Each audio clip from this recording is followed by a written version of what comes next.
Presiden terpilih Prabowo Subianto meminta Sri Mulyani Indrawati kembali menjadi Menteri Keuangan.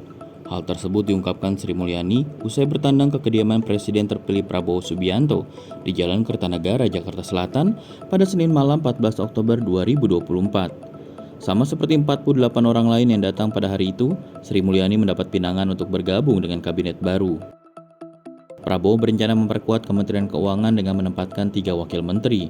3 kandidatnya terungkap saat sang presiden terpilih mengundang Thomas Djiwandono, Suhasil Nazara, dan Anggito Abimanyu ke kediamannya pada Selasa 15 Oktober 2024. Thomas berujar salah satu pesan yang dibahas adalah optimalisasi penerimaan negara.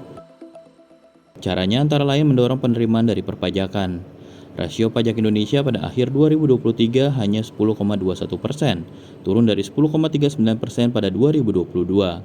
Tahun depan, rasio pajak ditargetkan 12,23%. Selain penerimaan negara, tantangan Kementerian Keuangan terletak pada pengelolaan belanja. Prabowo berencana menambah jumlah kementerian.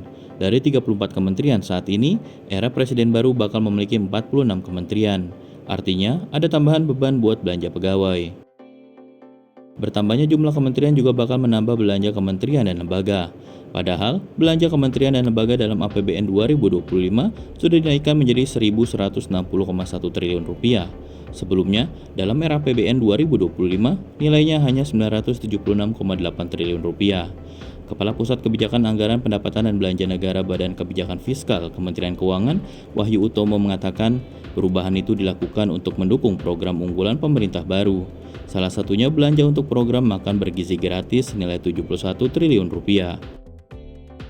Prabowo punya opsi mengutak-atik APBN 2025 lewat mekanisme APBN perubahan. Menurut Wakil Komandan Tim Kampanye Nasional Pemilih Muda Prabowo Gibran, Angga Wira, Prabowo kemungkinan besar bakal menerbitkan APBN perubahan untuk menyesuaikan anggaran dengan program-program yang ia janjikan saat kampanye.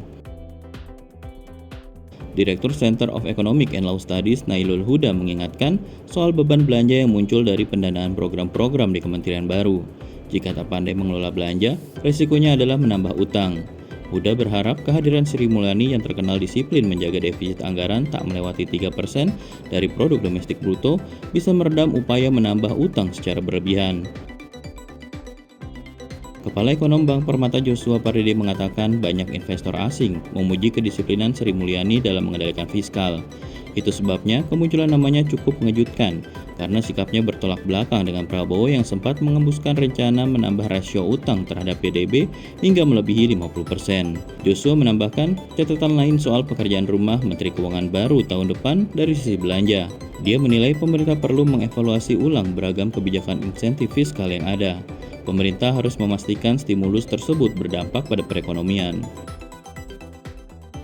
Selain itu, dia berharap pemerintah punya sensitivitas terhadap masyarakat. Penarikan pajak wajib mempertimbangkan kemampuan masyarakat lebih dahulu. Jika betul terjadi pelemahan daya beli, rencana seperti kenaikan pajak pertambahan nilai bisa ditunda. Tarif PPN bakal naik dari 11% menjadi 12% pada 2025. Kenaikan PPN akan berdampak pada daya beli konsumen di komoditas tertentu. Apalagi daya beli masyarakat sedang lemah. Sementara itu, kemunculan nama Sri Mulyani mendapat respon positif dari para pelaku usaha. Ketua Umum Asosiasi Pengusaha Indonesia Sinta Kamdani bakal menyambut baik jika kursi Menteri Keuangan tak berganti pemilik. Selama 10 tahun terakhir, Sri Mulyani terbukti mampu mengelola stabilitas makroekonomi.